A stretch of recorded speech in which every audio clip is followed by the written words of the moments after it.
San Diego at the ESRI Users Conference. It's a Volkswagen, and how many cameras do you have on top of this car? There is a 360-degree panoramic camera that has 6 lenses on it, and there's also 5 directional cameras. Okay. Which are a little more high resolution for signage mostly, just to be able to read the signs. Okay. And in addition to that, there's also a Velodyne HDL64 laser scanner, wow. LiDAR scanner. Yeah. And that is recording, logging right now approximately 1.3 million points per second. So we're watching the point cloud of the real-time data right now on the screen. Is that what that is? Yeah. And is there any, like how does it know when to record or how often to record data? That is determined by actually the wheel encoders mostly.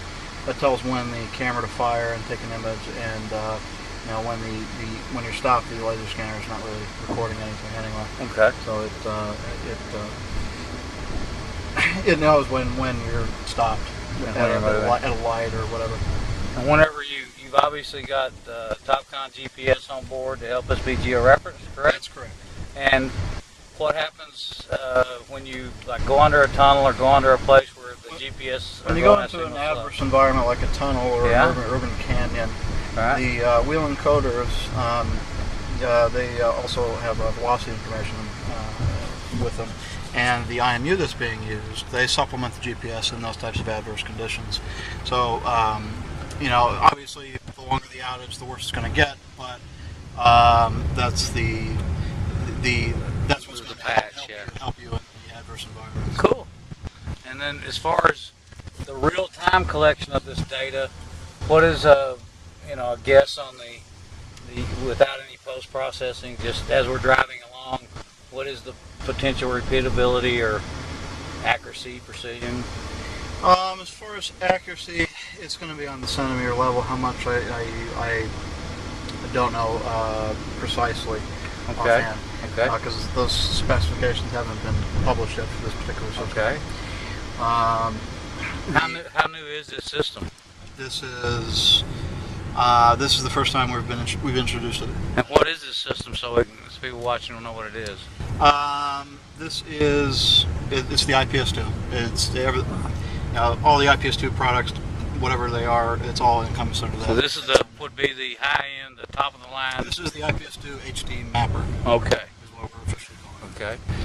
And what type of uses other than mapping roadways are people finding for this?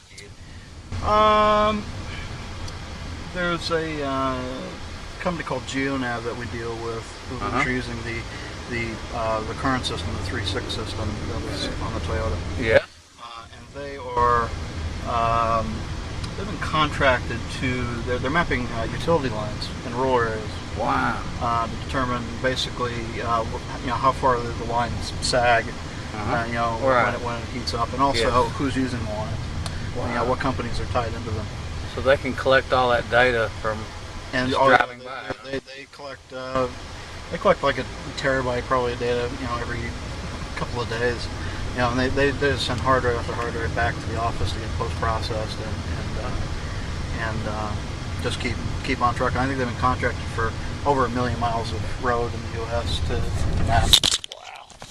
Good. Drop the camera. Makes it more realistic. The guy up there that won't shut up front, I noticed earlier he hit a toggle. What we're looking at is actually point cloud data, but he hit a toggle that actually showed some what layman would call photos or images, or you did. So those are actual real-time images from the camera? They're thumbnail images from the directional signage camera. Okay, because that's one of the things I've noticed. I've only looked at one other system, but it was they were leaving their images up all the time, whereas we're looking more at the typical point cloud data that would come with any LiDAR system. And I think I have the Ladybug down here as well.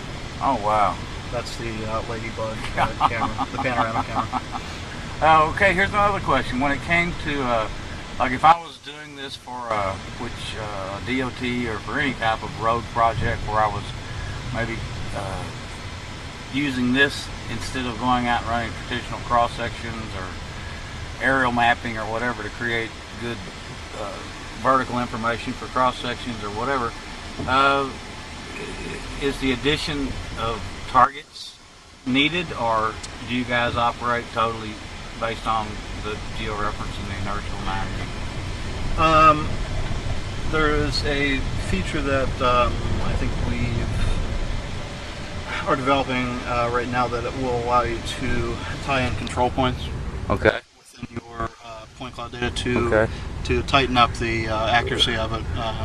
Kind of like the traditional LiDAR that came out originally, or high definition, kind of whatever control we call point it. registration. Okay. Kind of thing. That makes sense. And there's also with this, and I think Dave Henderson was probably talking about it this afternoon, was if you make multiple passes along the same line, same road, or an intersection or something like that, you might have, you most likely will have different GNSS conditions.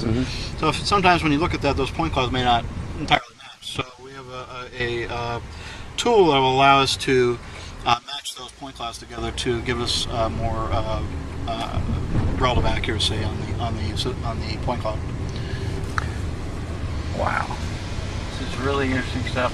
This could also be used on perhaps a light rail or railroad. Yeah, that's an interesting application. I think we've been talking to some people that I don't think we've sold any to a railroad company, but that would be an interesting application for that. Yeah, and a perfectly viable one.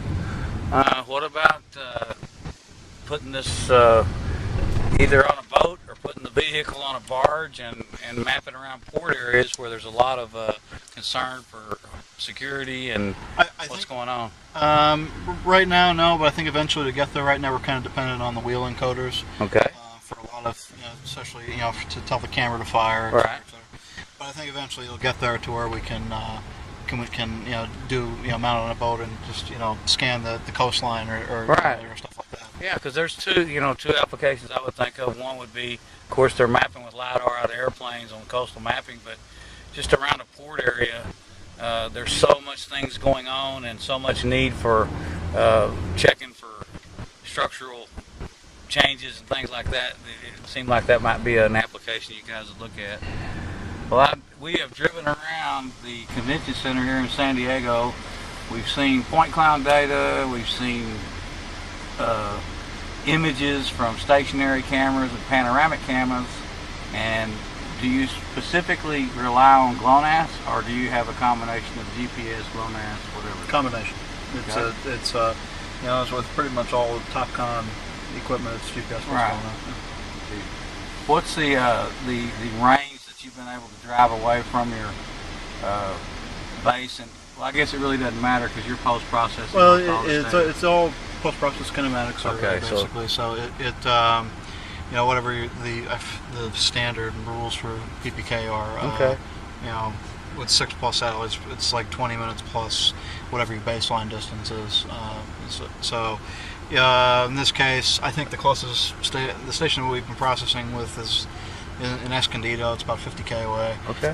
Which isn't so bad. So we had to collect for approximately almost 2 hours, right, just to get the amount of data we needed to make everything process well. And what makes this system stand out, other than you're including GLONASS and GPS, GNSS? With this system, the LiDAR really stands out because it gets so many points. It's 1.3 million points is a lot of points. 1.3 million in what type of an interval? Per second. Per second. Wow. You can drive along at highway speeds and still have the density to get all your work done. So there it goes. It takes a big safety. Time is money. Yeah, time is money. That's true. Well, this is an incredible tool, and I appreciate you giving me a chance to look at it, and I'll be sharing this with surveyors and interested people that are looking at this type of technology. Thanks for the ride.